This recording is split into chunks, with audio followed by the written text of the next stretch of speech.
I made a terrifying discovery, and it turns out being the ugly friend saved me.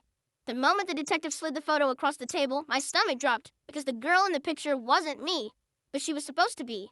And that's when I realized being the ugly friend had just saved my life. Let me back up. I grew up in a friend group where beauty wasn't shared equally, and everyone made sure I knew where I ranked. My best friend, Tessa, was stunning, the kind of girl who walked into a room and made people forget every other face existed. I wasn't jealous. Not really. I was used to being the other one. The background character, the girl guys talked to only to get Tessa's number. It hurt sometimes, yeah, but I learned to live with it. Last Friday, she begged me to go out with her, said she didn't want to hit a new bar alone. I agreed. Why not? Girls' night, cheap drinks, loud music, a break from work. But from the moment we walked in, something felt wrong. There was a man sitting alone at the far end of the bar, gray hoodie, baseball cap, quiet. He wasn't drinking, just watching. His eyes followed Tessa like a shadow. I nudged her. That guy keeps staring. Let him, she said, flipping her hair. I'm used to it. Fair enough. Later that night, she got approached by this tall guy with movie star teeth. They danced. She laughed. He offered to get her a drink. She said yes. I stayed at our table, scrolling my phone, ignored as usual. But the weird part, Gray Hoodie wasn't watching her now. He was watching him. After a few minutes, I noticed something else. He wasn't drinking his drink either. He was pretending, waiting. Tessa came back from the bar with a bright pink cocktail. He's sweet, she said, sipping it. He wants to hang out later. My stomach twisted. Something was off. That guy didn't look sweet. He looked rehearsed. Maybe don't go anywhere with him, I said. She rolled her eyes. You worry too much.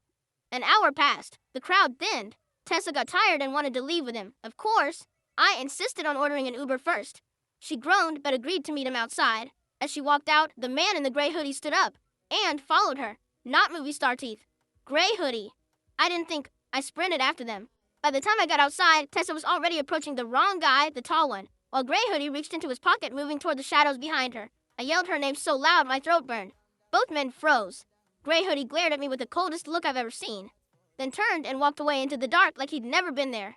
2 minutes later, our Uber pulled up. I shoved Tessa inside and didn't explain anything until the next morning, but the police explained it for me.